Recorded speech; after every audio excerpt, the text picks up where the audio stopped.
Follow us, you'll know that Charis has recently been to Turkey for a couple of weeks, and we're going to talk about how we both felt when we were away from each other. How were you feeling when you left me all on my own? I think in the whole lead up to the holiday I was dreading it. Yeah. And I was only dreading it because not because I was away from you. Oh, cheers. You were alright, but I was dreading it because I know that from my past experiences when I'm in a relationship, and when I'm away, I don't have any control. Yeah. Despite not having a control over someone anyway, because that's obviously definitely not what our relationship is about. But I don't have any control over my own emotions and my own. It makes you feel a little bit more vulnerable, doesn't it? Yeah. So I was dreading going away because I knew how I would react and how I'd feel and how uncomfortable it would be for me to sit in, and I didn't have a choice. Like, I couldn't get on a plane and run home and restore my comfortability. Turn that off. I think obviously from pretty much the day that we met each other to you going on holiday, in the space of almost a year, like, we spent a fair bit of time together, didn't we? Yeah. Like, I don't think there was many days that we didn't see each other or do something together. Yeah, even if we weren't doing something together, I think we spoke every single day. Yeah. And actually, the weird thing that I noticed was when you're both at home in the same country, going about your everyday lives, you've got stuff to speak about. Whereas when you're on holiday and I'm here, what can you speak about? Like, you're relaxing on holiday and I'm going about my everyday life, and it's not real life, is it? You don't really feel like you've got much to say to each other. There's only so many times in the day. I think we probably get like 4 or 5 times in the day. We're like, what are you up to? Even though I know you're at the gym training people, and I'm laying on a sunbed. I think the first week was probably the hardest I found, because it was more of a shock to have spent so much time together and then all of a sudden, like, we're not spending any time together. And obviously for both of us, you know, before we met we were in a shit space, and one of my fears was probably the fact that I would maybe resort back to old things that made me feel better when I didn't necessarily want to spend all the time on my own. And the weekend was the biggest test, wasn't it? It was. Do you want to speak about your weekend first, or shall I roll in your mind? Yeah, you go on. You talk about it. So the weekend is just. I think the weekdays, you don't worry. It's not from the perspective of I don't trust my partner or things like that. It's not. It wasn't like that. It was the weekdays. You know your partner's busy. You know they're working. You know what they're doing. And then at the weekend, even if they, tell you what they're doing, which is fine, they're entitled to do anything that they want. The weekends, where the drinking happens and Saturday nights and the parties and everything, and that's when your brain says, "Oh, something's going to go wrong. Bad's going to happen." Yeah. Intoxication and all of that. So it's nothing really to do about you or trust. It was just me. Well, I think what we both realised was, it comes from a place of fear of losing the person that you love. Yeah. Doesn't it? You think that something's going to happen that might turn their head or trigger something that means that you'll lose each other. Yeah. And I think that on holiday, for the first week or the first weekend of the holiday, I struggled for a good 3 days. I felt like I was trying hard, but I don't think I was. I just wanted to sit in my... I'm so unhappy, my life's the worst, even though it obviously wasn't. I was on holiday. Yeah, even though you were on holiday, like, tanning your bum cheeks. And then I sat down with my mum and she said to me, and she was like, where do you think this comes from? Because I'm so scared that someone's going to leave me. She was like, where do you think that comes from? And I sat down with her, and I already knew that it was something that had previously happened a couple of years ago. And in that time when it happened, it was a really big deal to me, and I didn't address it. I brushed it under the carpet. I went out and drank and and I didn't learn from it. I didn't heal from it. I didn't even acknowledge it. And that's why, being on holiday, it was really hard for me to try and override my own thoughts of, oh my god, he's going to leave. Because I knew deep down you weren't going to go. No. I knew. But sometimes you're so emotionally driven and overthinking, it creates the most ridiculous scenarios. Entirely. I think for me, like, knowing that you felt like that really triggered something in me that from a past relationship. Every single time I mention that, I feel like I need to address who I'm talking about in the relationship. But I'm sure they'll know. Yeah, not that it really matters, to be honest. But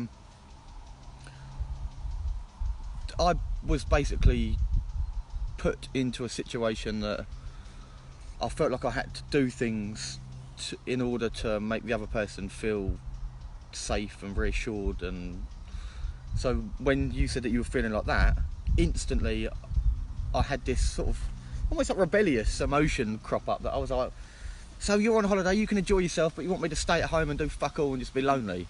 And I never said that. no, but that's the emotion that cropped up in me because of past things that happened. And so instantly I was like, well, no, I'm going to go out, like, you deal with it. That was like the teenage Dan wanting to just rebel against everything. And then actually it gave me an opportunity to think about things and think, do I actually want to go out because I want to go out and enjoy myself and socialise? Or do I want to go out because potentially I don't want to sit in on my own and I feel like I want to go out because someone may not particularly want me to go out? And I realised that I wanted to go out really to sort of almost like stamp my foot down and say, no, I'm going out. So the more I thought about it, I thought, well, actually, no, I really love you. Like, if you're feeling this emotion and you've told me, whether you've addressed it or not, it was coming from a shit place from me wanting to just go out. And actually, I'm not in that place anymore. I don't feel the need to just go out. I don't really, if I'm honest, enjoy going out. The only time that I do is when we go out together and have a few drinks and have some food or whatever. That's when I really enjoy going out. And I know that for me to go out and get pissed up and whatever wouldn't have done me any favours, and I would have regretted it. So sometimes I know a lot of peer pressure, you know, people will say, oh, you're not going out because you're not allowed or whatever, and someone might have said that to you, or they may not have, but a lot of the time, if you actually respect your relationship and respect yourself and question why it is that you're wanting to go out, most of the time it doesn't actually come from a positive place, and you just want to go out almost as an escape. It's just a feel. It Saturday is, night. yeah, and you just, I think it's habit. Yeah, I think a lot of people also are very much influenced by social media, and you see a lot of people, and I know a lot of people my age group, and probably yours as well, to be honest. Yeah. But they're all posting on social media, and you know, It's that fear getting of ready, missing out. and yeah, you think, what am I doing at home? Like, Yeah, no one's going to see me at home. Everyone look at me. I want to come out too. yeah, But I don't know. Don't get me wrong, I like having a drink. I like yeah, going out. yeah. But It's not alcohol that's the issue. It's the reason why you're choosing to go out. And Yeah, if you're choosing to go out to escape, you're making the wrong decision. And you know that you're making the wrong decision. And actually, that's probably what frustrates you even more the next day, because you know that you didn't really want to go out, and now you've got a hangover to deal with and fuck all money. Anyway, so yeah, the first weekend probably wasn't great. no, but after that weekend, we both learnt what we needed to learn from it. It was like, hang on a minute, something's wrong here. Not in our relationship, but in ourselves. Yeah, and I really think once I sat down and addressed, because even speaking about what I knew I had to speak about with my mum, I spoke about it for about 15 seconds, and this is something that happened 2 years ago, and within those 15 seconds I was really crying about it, and that was because I just never allowed myself to hurt about it when I should have done. But that's like a whole other blog anyway. Yeah. Everyone will read it, I hope.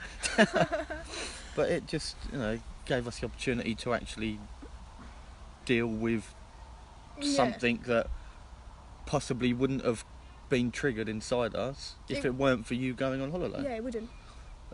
So again, it was a blessing that we actually had 2 weeks apart and we had this opportunity to have these emotions crop up.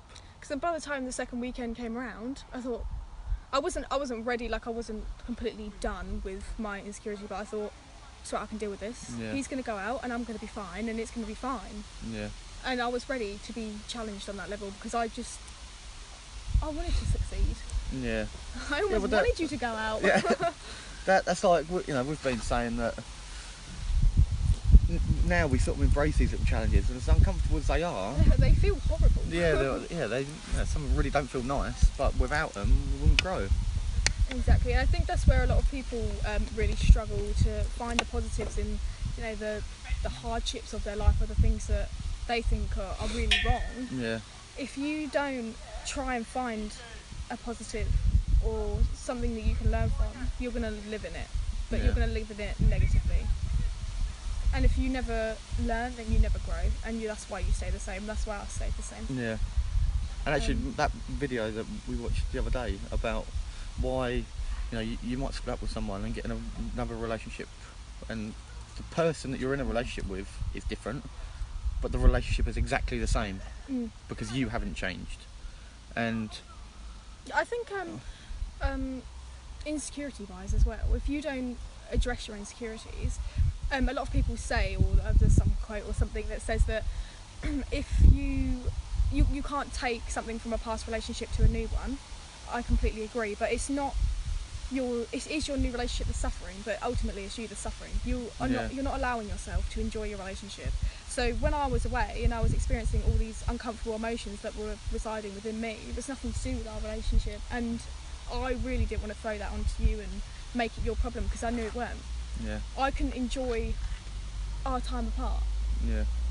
In those 3 actually, days. That's a conversation that we had.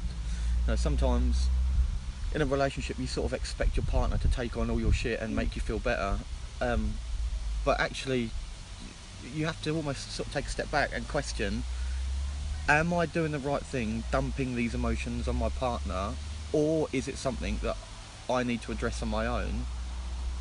And some people may disagree, but not every issue and every problem and every insecurity that you have is anything to do with your partner, and sometimes you dumping all that shit on them can actually make the situation worse and negatively impact your partner, which is something that you shouldn't want to do.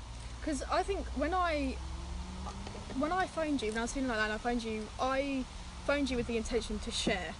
And then the more I spoke, the more I started dumping, and the more I was dumping, I was trying to rectify, and I come away from the conversation and I was frustrated at myself, because I thought, oh, you've done that all wrong, and it was definitely not my intention to do. So I was even more mad at myself, but what I really love and respect is the fact that possibly it wasn't the right thing for you to just dump all on me, but I didn't have to tell you that. You were aware of that. Yeah. You knew it for yourself. And just, that's what I love, that you've got that level of awareness that, we shouldn't have to tell each other to do certain things or not do certain things. We should just be aware of it ourselves. I think just with regards to dealing with insecurities and relationships, I think what really helped me is I had a really bad Wi-Fi connection. Like, it was really bad, but that live we tried to do, awful. But I think what was really beneficial was coming away from the internet altogether, which meant coming away from talking to you, because the more I tried to talk to you, the more I tried to rectify the situation, and that wasn't making me feel better, because it was all, I was going me still.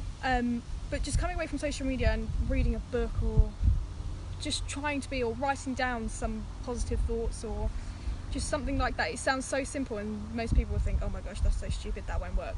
But it honestly does. Like, I used to think, that ain't gonna do nothing, I'm not reading a book. But I came away from you for a couple of hours, I read a book, quite a insightful book. But I read a book, and when I came back again, it's like I could see with rational eyes. I didn't have them before. I was too emotional. Yeah. So I just think you need time apart. If you're trying to put your insecurities on someone, you just need to walk away from your partner, not because you don't care about them, but because you care about them. Yeah. I think we've had a conversation like this before about something else, and other people will be like, "Oh my gosh, how could you walk away from them?" Yeah. But it's not. I'm not walking away from you because I can't remember who mentioned it like this, but you need to look at each other's energy as almost like a petrol tank in a car. And if you're constantly taking from them, they're not going to be able to move forward with where they want to go in their life, which is going to cause resentment, and they're going to be unhappy. And then because of that, they're going to start putting stuff onto you and cause arguments, disagreements and stuff. And then your relationship isn't actually going to move forward. Sometimes you can't keep dumping your shit onto your partner, expecting them to make you feel better. And sometimes it's hard because I know, like me personally, like I said to you yesterday actually, there's times I look at you and I just want to pick you up and just like wrap you in bubble wrap and just keep you safe from everything. But when you love someone, it can be so hard not to want to make them better. But ultimately you can't make someone better, and actually you're hindering their growth if you constantly keep trying to make them feel an emotion that might feel uncomfortable for them. Sometimes they have to sit in that emotion and understand where it's come from, and then learn how to address it. Fucking flies. It's quite plainly, and this is where a lot of people we know would disagree, but it's never your partner's responsibility to save you, No. to fix you. People are like, oh, well, your partner's there for you to lean on. Yeah, occasionally lean on, but not lay all over and suffocate. Yeah. While they're trying to lift you up, but they're actually malnourished and they have no strength. Yeah, and they're trying to lift themselves up and they're fucking dying. Yeah. I think that's fundamentally, not always, but where relationships a lot of the time fall apart. Yeah. You know, one of the things that you said to me before, and when you said it, I just looked at you and was like, oh, I fucking love you. You said, in a relationship, the only expectations that you should have on your partner is the fact that they will constantly be trying to be the best version of themselves. I was about to say that. Because that's the greatest gift. Yeah. If they're doing what they need to do for them, and you're doing what you need to do for you, then your energy can be put into the relationship growing and moving in the direction you want it to. Whereas if, one of you isn't doing the work that you need to do on yourself, and one is, you're putting so much energy into that other person to try and almost drag them along, and that's so unhealthy. Anyway, that was week one. I think we've like thrown ourselves so off course. I know. Well, obviously you can see how passionate we are about this sort of stuff. Week 2. Yeah, week 2. How was week 2 for you? Week 2 was a funny one for me. That's where we're going with punch up. Yeah, probably. So week 2, I actually really struggled to feel connected, and it's like anything in my life which I've sort of questioned a lot recently. When I don't feel 100% committed to something, I almost start to disconnect from it, and then I start to feel frustrated that I'm disconnecting from something or someone, and then I almost sort of bring up this wall that's almost trying to sort of hide my emotions and almost be like emotionless again. It got to the point where, because the conversation was running a bit dry, there's only so much we can talk about. I counted. Yeah. 7 times, and this isn't a negative by all means, but I counted 7 times in one day when you said, I miss you.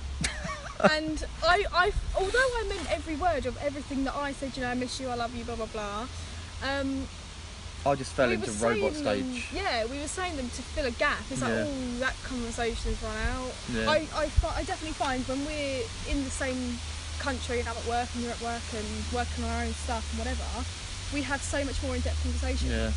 On And that's what I holiday, miss. was just- yeah. This sort of stuff that, you know, the video that we do now is the stuff that we talk about daily with each other, just because we're so passionate and we love talking about it. And once that had gone, for me, it was, I almost felt I sort of slipped back into how I was before we met, and I was just back to being on my own again.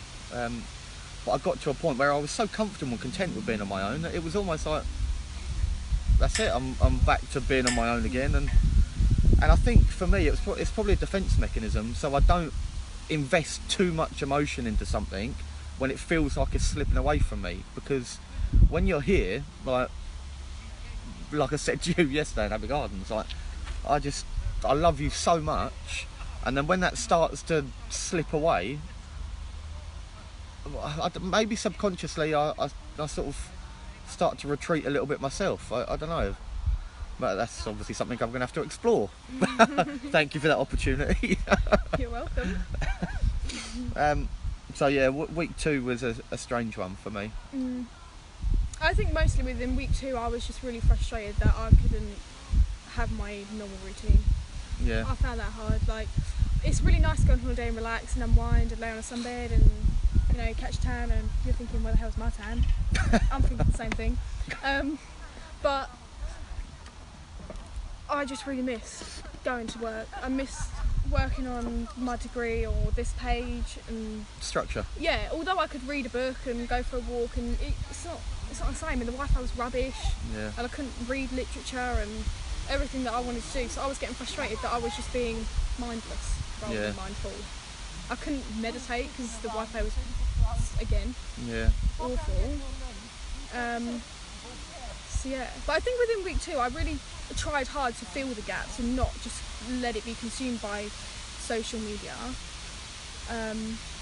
even if it meant just writing things down, typing on my laptop. Yeah. I think when your relationship is built on something so much deeper, it can be quite hard